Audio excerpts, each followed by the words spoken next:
What's the right amount of protein to eat for optimal health? Seems like maybe that's a simple question, but really it's not. It's a pretty complex question with a hot debate about what the right answer is. I'm Dr. Brett Scher, the medical director at DietDoctor.com, and I want to address this in a little more detail. I recently wrote an article that we posted on Diet Doctor about about a study that looked at protein intake. But before I get into that, I want to talk a little bit about the concept of protein intake.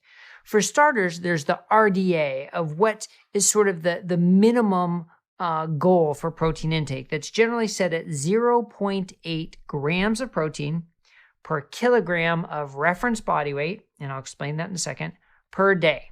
Okay, so 0.8 grams per kilogram per day. So when we talk about grams per kilogram, we're not talking about your total body weight, because that would mean somebody who weighs 300 pounds is going to need twice as much protein as someone who weighs 150 pounds.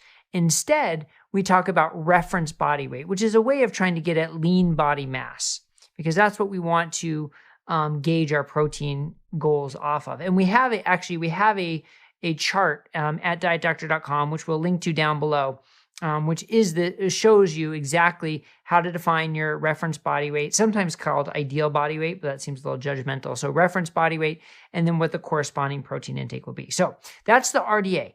But here's the thing. Some people are promoting that as the optimal amount of protein. But remember, the RDA is set for whether it's protein or whether it's for micronutrients. It's to prevent a deficiency. So that's sort of the floor. That's the minimum you want to prevent a deficiency. We have to realize that's much different than saying this is what's optimal for optimal health. But then, of course, we need to define what is optimal health. And there are lots of ways to define it. But when it comes to protein, I think it's important to define it as it contributes to lean body mass and muscle mass, because not only is that important for glucose utilization and insulin sensitivity, it's also important as we age to prevent sarcopenia or muscle wasting and risks of falling or risks of just frailty, because that definitely contributes to morbidity or sort of decreased quality of life, as well as mortality, risk of dying. So muscle mass is important for multiple reasons then. So when we talk about optimal health, of course, we're talking about optimal blood sugar and insulin sensitivity, and reducing cardiovascular risk and reducing the risk of neurodegenerative diseases. And we're also talking about physical strength and physical health. And that's where protein really plays a big role. So with that quick definition, let's talk about the study.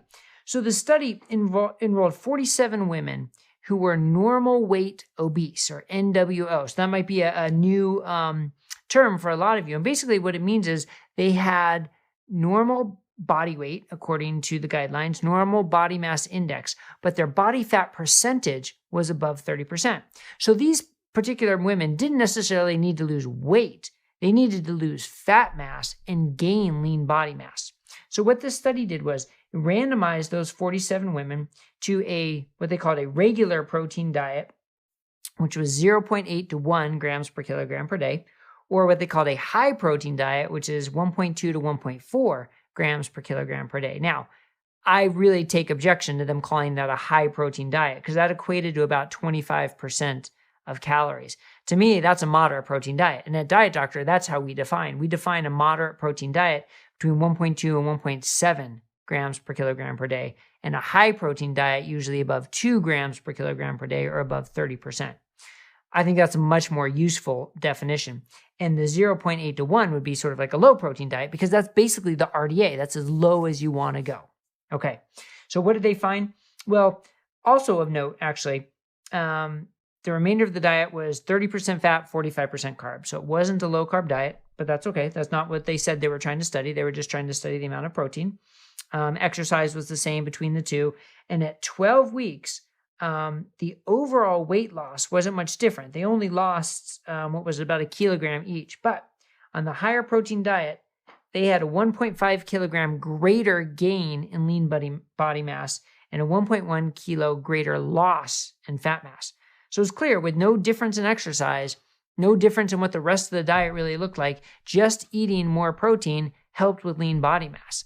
That seems pretty important, especially for this particular group that they investigated, but really for any group. Now, if you added on top of that a low-carb diet, which can help with fat mass loss, If you added on top of that resistance training, which can help improve lean body mass, if you added on top of that time-restricted eating or intermittent fasting, now you're seeing these likely cumulative effects to really help body composition, to really improve lean body mass, which is going to improve glucose utilization and insulin sensitivity, and stave off those diseases of aging and frailty and sarcopenia. So protein matters. Now, the composition of the rest of the food you eat matters. Maybe the timing of your protein ingestion might matter. The source of your protein ingestion may matter, especially when combined with high carbs or refined carbs. That might make a difference. But the key for this study, obviously it didn't look at all of that, but the key to this study is higher protein makes a difference, and the RDA is the minimum, the floor. If you want to learn more, we have 2 good evidence-based guides at dietdoctor.com, which we'll link to below. One is how much protein should I eat, and it kind of walks through all this. And the other is the guide for protein intake on a low-carb diet. And remember, protein intake, you can get your protein if you're a vegetarian. You can get your protein if you're a vegan, and you can do those low carb. You may need to supplement. It may be a little more challenging, but the highest bioavailability proteins is clearly animal protein. So if that's within your makeup to eat animal products, I certainly recommend it as the most efficient, least caloric, and least carbohydrate way to get your protein intake. All right, hopefully that was helpful. Definitely check out the links below because I think those guides will really help you if you want to learn more about this. And also, if you're interested in protein, you likely will be interested in the interview I did with Dr. Ted Naiman on the Diet Doctor podcast. We have this on YouTube as well as any podcast medium. So check that out. He's got a very good perspective on protein and its importance in health. All right, thanks a lot, everybody. Take care and have a good day.